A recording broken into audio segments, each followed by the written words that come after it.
saludé a muchos, pero creo que hay algunos que no. Así que buenas noches, Dios les bendiga ricamente. Yo no le dije a Alejandro cuál iba a ser el tema, ¿verdad, Ale? Simplemente le pedí por medio de nuestro hermano que le dijera cuál era el himno o el coro que quería que cantaran por último. Pero el tema creo que lo percibió porque los himnos están todos hilvanados, o los coros que cantamos con el mensaje que el Señor ha puesto en mi corazón en este día. Vamos a leer el Salmo 11.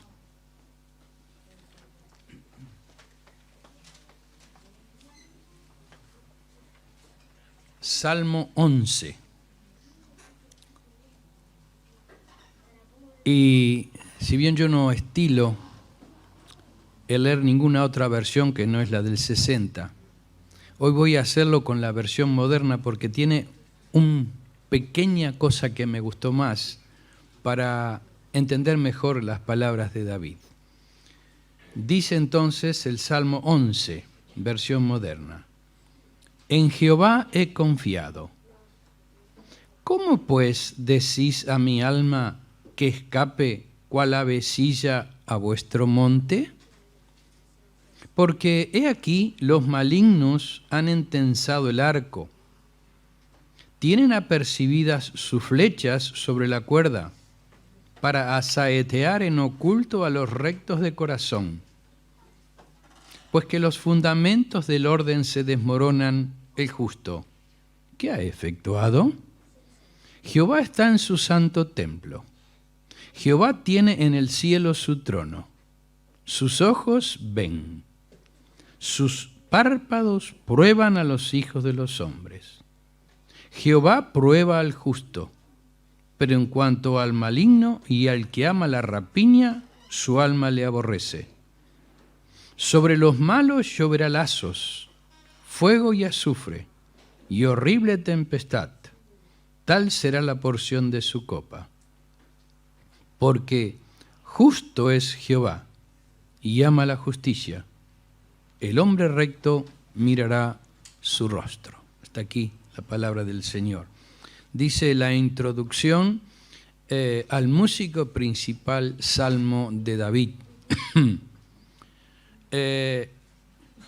Muchos hermanos consideran que este salmo fue escrito en base a lo que nos relata el libro de 1 Samuel, cuando David, aún joven, poco después o desde antes y después de vencer a Goliat, estaba en el palacio junto al rey Saúl, porque le venían problemas al rey Saúl y David sabía tocar muy bien el arpa y lo calmaba. Otros comentan que puede ser en los momentos que David huía de Saúl, cuando Saúl lo quería matar, capítulo 23 y 24 de 1 Samuel. Me inclino más por esto de los primeros capítulos, donde David está en el palacio. Porque cuando estaba huyendo, él estaba con los suyos, y todos eran a favor de él. Pero en el palacio era todo distinto. Si bien Saúl lo había llamado para que viniera a confortarlo y calmarle esos nervios que tenía, luego el mismo espíritu le decía y lo quería que lo matase, y así que 2 veces tira una lanza para matarlo y dice ponerlo contra la pared. Es muy posible entonces que en ese momento haya surgido estas palabras de este salmo: En Jehová he confiado. En Jehová he confiado. ¿Cómo decís a mi alma que escape cual avecilla a vuestro monte? Como diciendo a aquellos que le estaban rodeando, le dice: pero ¿no ves que Saúl te quiere matar? ¿Por qué no te vas? Huí, vete a tu casa. ¿Y qué dice David? En Jehová he confiado. No es fácil, ir en contra del rey. Pero David tenía a un rey más poderoso, que era Dios. Ese rey que confío yo y confía la mayoría de los que estamos acá. En Jehová confiamos. Por eso le pedía a Alejandro que pudiéramos cantar esto. Puedo confiar en el Señor. No nos falla. Nosotros sí, pero Él no. Y ese es nuestro Dios. Qué precioso, hermanos, esta realidad. Nos podemos unir a David. En Jehová he confiado. Ustedes saben que esta palabra confiar, que la relata el Antiguo Testamento, corresponde a los términos fe y creer en el Nuevo Testamento. Y esta palabra traducida del hebreo tiene un poco más acepciones, pero que significa o que nos abre la mente para entender más el significado de este dicho, en Jehová he confiado. Por ejemplo, en el libro de Ruth, capítulo 2:12, las palabras de voz a Ruth fueron: Jehová, bajo cuyas alas has venido a refugiarte. Es el símil o es lo mismo que confiado, refugiarse. Diríamos estar seguro en sus manos. También David dice en el Salmo 56:3, en el día que temo, yo en ti confío. Y esta expresión en el hebreo está significando más me apoyo. En el día que temo, yo en ti me apoyo. En otras palabras, me echo en tus brazos. En el Salmo mesiánico, el Salmo 22, versículo 8, dice, se encomendó a Jehová, líbrele él. Hace referencia a nuestro amado Salvador, ¿verdad? Y es esa preciosa esperanza. Job 35:14, son palabras de Eliú a Job. La causa está delante de él, por tanto, aguárdale. Aguardar es lo mismo que confiar, es lo mismo que esperar. Y esto es los términos usados nos hacen percibir lo que David quiere decirnos, ¿verdad? Seguridad. Tengo seguridad en mi Dios. A pesar de que el rey me quiera matar, a pesar de todas las cosas que van en contra, que muchos de los que al principio estaban conmigo ahora están en contra mío, he confiado en Dios. Espero y me apoyo en Él. Estoy tranquilo. Qué bueno esa verdad.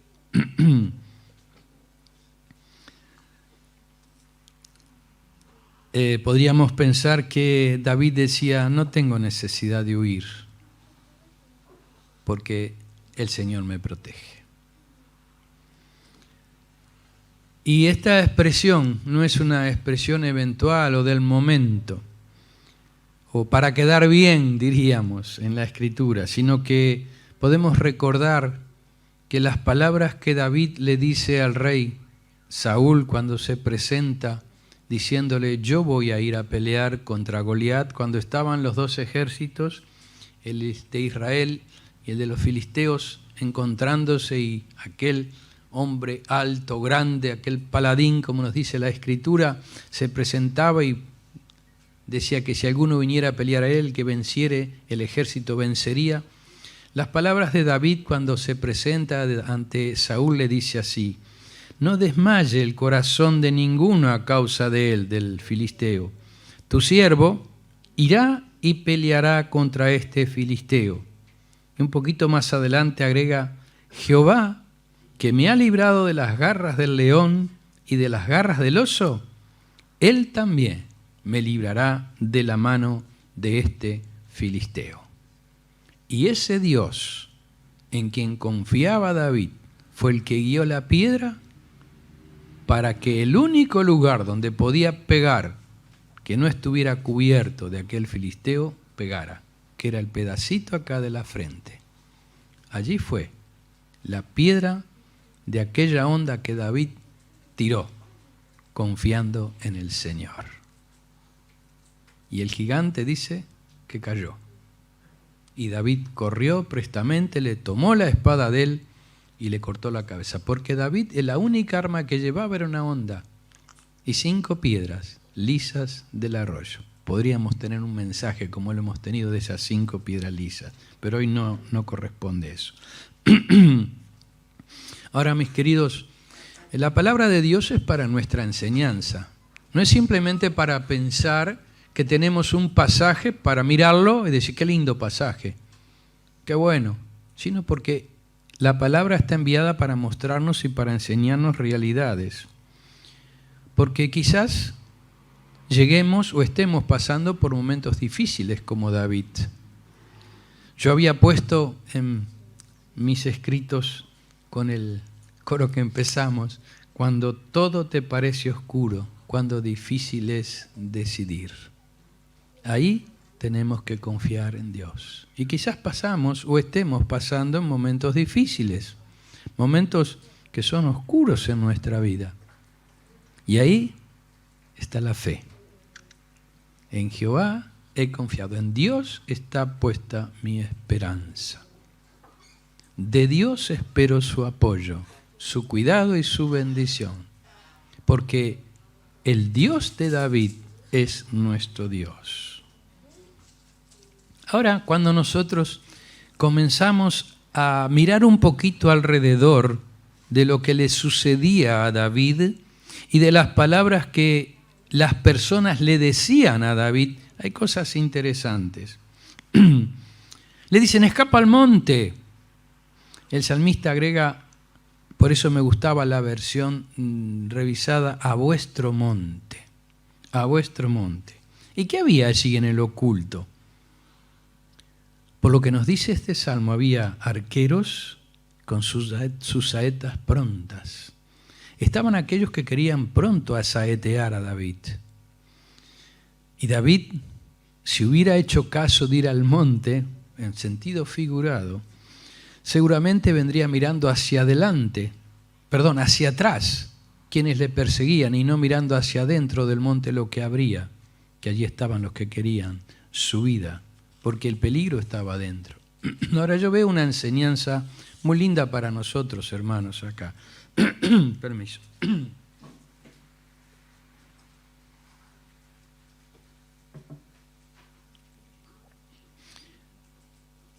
¿Qué seguridad, mis queridos, el Hijo de Dios puede encontrar en el monte de este mundo? El de ellos, como dice allí. Porque recordemos que quien desea que dejemos de confiar en el Señor es Satanás, nuestro enemigo, que quiere que nos introduzcamos en su mundo, en su monte, y dejemos nuestra vida espiritual para entrar en la vida carnal, dejando de lado las cosas del Señor y entrar en lo profundo del monte de este mundo donde vive y es el dueño Satanás, nuestro enemigo.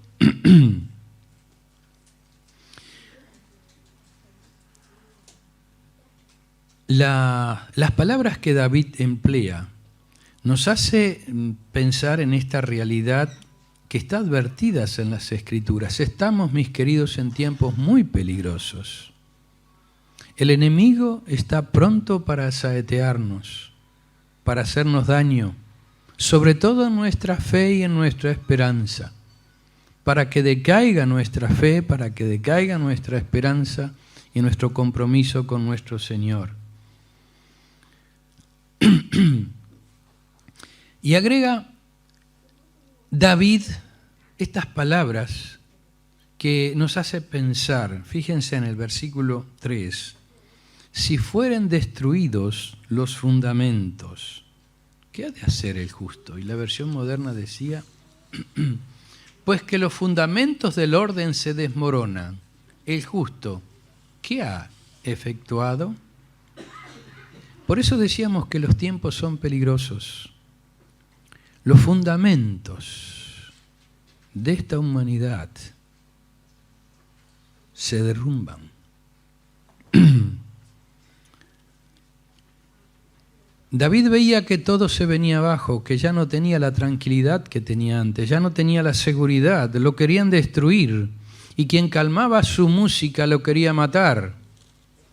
Y el palacio pasó a ser su enemigo, o los del palacio pasaron a ser sus enemigos. Él sin hacer nada, pero por envidia, porque habían escuchado cuando venían de pelear que las multitudes decían: Saúl hirió sus 1000, mas David sus 10.000. Y estas palabras encendieron la envidia de las personas de allí que querían a Saúl, porque le estaban dando a este muchachito mucho más que a su rey. Y allí empezó todo el mal. Y yo quiero que pensemos, hermanos, en lo espiritual y en esta advertencia clara de que los fundamentos se están destruyendo. Pero quiero hacer una aclaración como primer punto, que es el siguiente. Deseo fundamentar una gran verdad que nos dice el apóstol Pablo allí en 2 Timoteo. El fundamento de Dios está firme. También el apóstol Pablo a Corintios. Nadie puede poner otro fundamento que el que está puesto, el cual es Jesucristo. Y esto no se destruye. El fundamento de nuestra fe no se destruye, porque está apoyado en Cristo. Podríamos decir el orden, sí. El orden en que estamos, en que nos movemos, se está destruyendo. Lo vemos a cada momento. Pero quiero decirles también que el creyente puede descansar en su fe porque su fe está apoyada en Cristo. No en hombre, ni en persona humana, ni en preceptos humanos. Está en Cristo.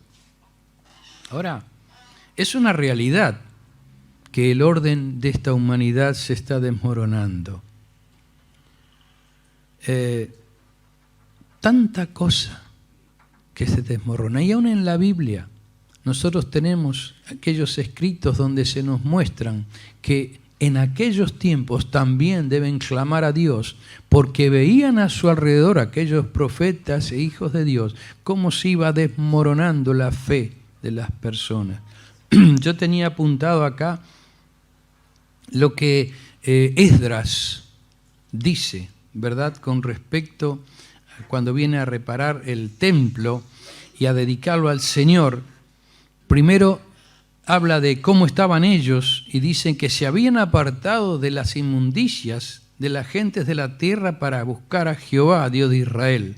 Pero no pasa mucho tiempo y en ese interín en que Esdras debe volver a Babilonia y vuelve nuevamente a Israel, cuando regresa, las palabras de Esdras, que primero había dicho que se habían apartado de las inmundicias de la gente de la tierra para buscar a Jehová, Dios de Israel, dice así: el pueblo de Israel y sus sacerdotes no se han apartado o separado de los pueblos de la tierra y hacen conforme a sus abominaciones. Han tomado de las hijas de ellos para sí y para sus hijos. Y sigue relatando Esdras: y yo estuve muy angustiado hasta la hora del sacrificio de la tarde, y a la hora del sacrificio me levanté de mi aflicción, y habiendo rasgado mi vestido y mi manto, me postré de rodillas y extendí mis manos a Jehová mi Dios. Esdras notaba cómo se iba desmoronando la fe y la seguridad, diríamos, puesta en Dios de aquel pueblo, que se había comenzado a alejar para seguir a los ídolos de las demás naciones. Habían dejado de seguir a Dios para seguir a los ídolos. Y mis queridos, David dice estas palabras: si fueran destruidos los fundamentos. Y mis queridos, los fundamentos se están destruyendo, ¿verdad? Hay tanta maldad, la gente tan mala. Uno, bueno, cuando prende la radio o el televisor para ver los informativos, parece que fuera una repetición.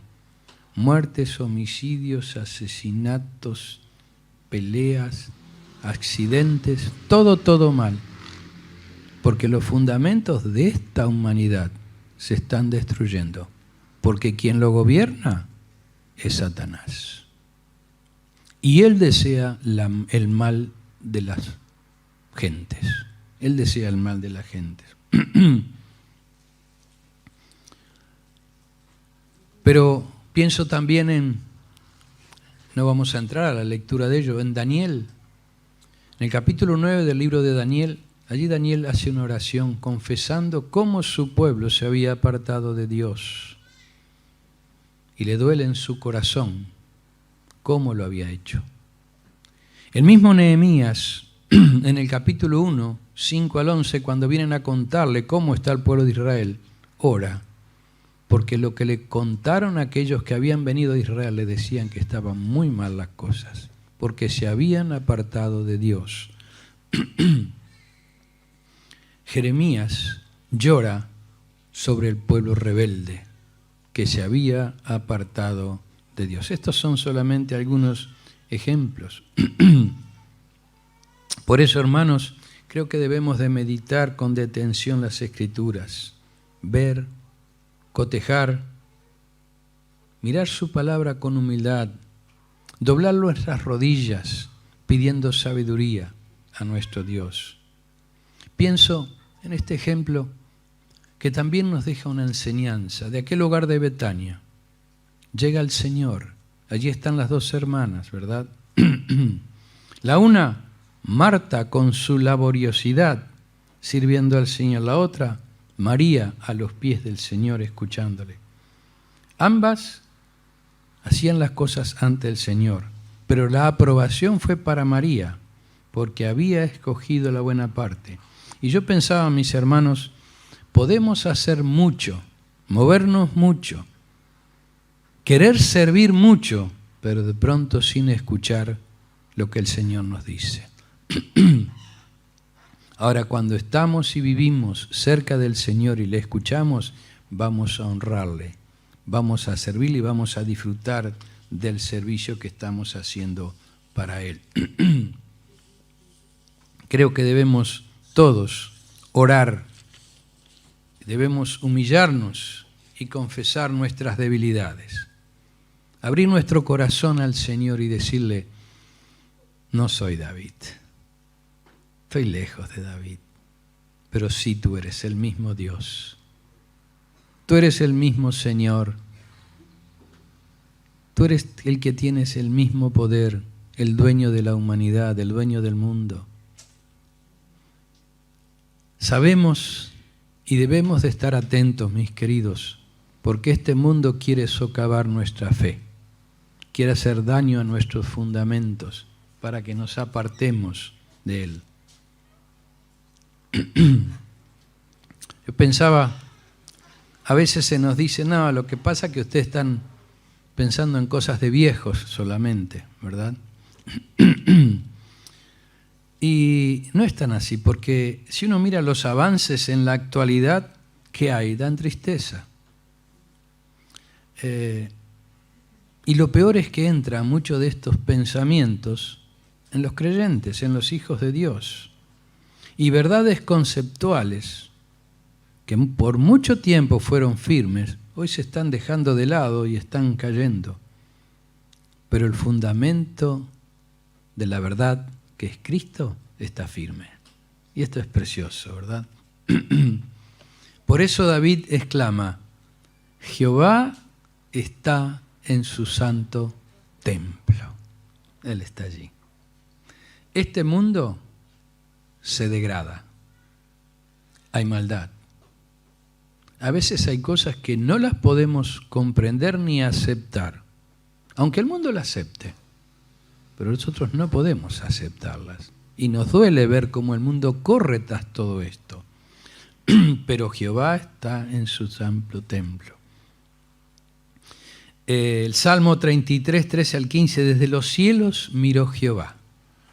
Vio a todos los hijos de los hombres, desde el lugar de su morada miró, sobre los moradores la tierra. Él formó el corazón de todos ellos y está atento a todas sus obras. Y mis queridos, Él tiene todo controlado. Nada escapa de sus manos. Hoy en la escuela dominical comentábamos de que Dios ha provisto todo. La salvación para el hombre, pero le ha dado libre albedrío para que Él escoja. Y es así que la humanidad está escogiendo el mal, desechando a Dios. Y esa misma humanidad que está desechando a Dios se está yendo a la condenación eterna. El lago de fuego y azufre que Dios ha preparado para aquellos que le deshonran. Y no están mirando hacia arriba y apoyándose en Dios, que nos ha preparado un lugar, mansiones eternas en los cielos para siempre. Sigue diciendo el salmista allí en este Salmo 11, versículo 5, Jehová prueba al justo. ¿Y cuánta enseñanza tenemos nosotros con respecto a esto? Que Jehová prueba a sus hijos. Dice 1 Pedro, para que sometida a vuestra fe, mucho más preciosa que el oro, el cual aunque perecedero se prueba con fuego, sea hallada en alabanza, gloria y honra cuando sea manifestado Jesucristo. Dios permite pruebas y momentos difíciles para fortalecernos en Él. Así como David se fortalecía en el momento de las pruebas y podía decirle, en Jehová he confiado. Nosotros también, hermanos, en momentos difíciles podemos mirar hacia arriba y decir, en ti he confiado, en Dios he confiado. Santiago dice algo parecido.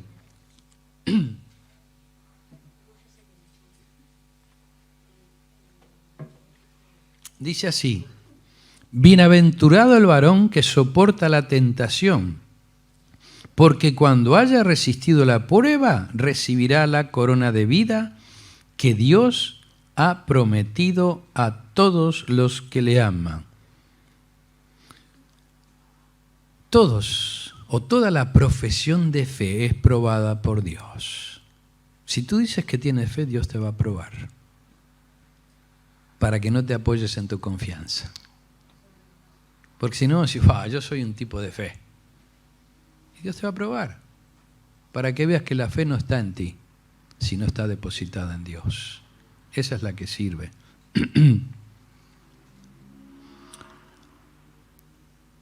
Ahora es lindo saber que el Señor domina toda la situación, ¿verdad? Nada escapa de su mano. Él está en todo lugar, Él sabe todo. Y por último el versículo 7 dice, porque Jehová es justo y ama la justicia, y el hombre recto mirará su rostro.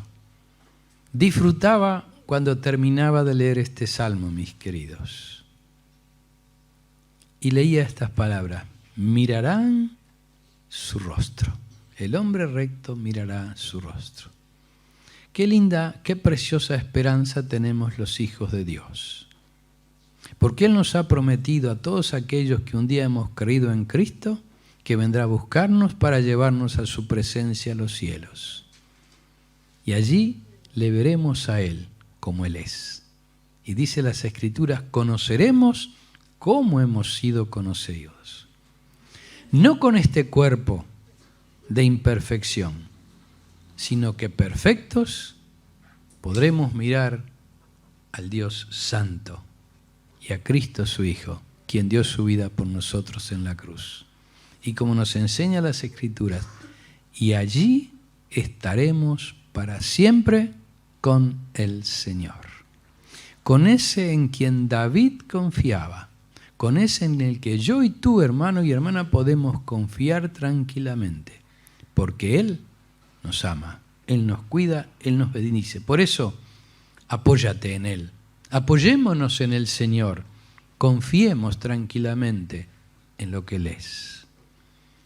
Dios nos bendiga en este aspecto ricamente, pero quiero pensar un poquito en aquellos que puedan estar acá adentro o quizás mirando la transmisión y no tienen la confianza en Dios que tenemos nosotros, que están vagando en este mundo sin Cristo, por lo tanto sin esperanza, sabiendo o tienen que saber que su fin es la perdición eterna al lago de fuego y azufre, pero también sabiendo que Dios les ama. Y en ese amor tan grande que ha tenido por la humanidad, envió a su Hijo Jesucristo a este mundo a dar su vida por nosotros en la cruz. Quien murió crucificado, derramando su sangre preciosa, la cual nos ha limpiado de todos nuestros pecados. Él, el justo, murió por nosotros los injustos, para llevarnos a Dios, dice las Escrituras. ¿Qué es lo que falta, diríamos, a las personas que están sin Cristo? Reconocer que son pecadores. Simplemente, y qué grande eso, ¿verdad? Reconocer que son pecadores, que están caminando sin Cristo y que van a la perdición. Arrepentirse de sus pecados, venir a Él, pedirle perdón, y como nos enseña las Escrituras, la sangre del Señor Jesucristo que derramó en la cruz nos limpia de todos nuestros pecados. Todo aquel que viene a Cristo pidiéndole perdón, arrepentido por sus pecados, Dios le perdona y en ese momento pasa a ser un hijo de Dios. Y su destino cambia en un 180 grados, como lo decimos siempre, lo que es el arrepentimiento. Ir caminando hacia Satanás y su fin, el infierno, y pasar a caminar buscando a Dios y su fin el cielo y las glorias eternas con Él. ¡Qué precioso! Por eso, mis queridos, confía en Cristo. Él dio su vida por ti. Él te ama, te amó de tal manera que murió en la cruz. Derramó su sangre preciosa para que tú puedas ser un hijo. Y cuando dejes este mundo puedas ir al cielo y gozarte para siempre jamás de las bendiciones que Él ha ido a preparar para nosotros. Que el Señor nos bendiga y nos podamos ir a nuestras casas con la tranquilidad que podía vivir David, a pesar de los momentos en que estaba viviendo. En Jehová he confiado. Que el Señor nos bendiga, mis queridos.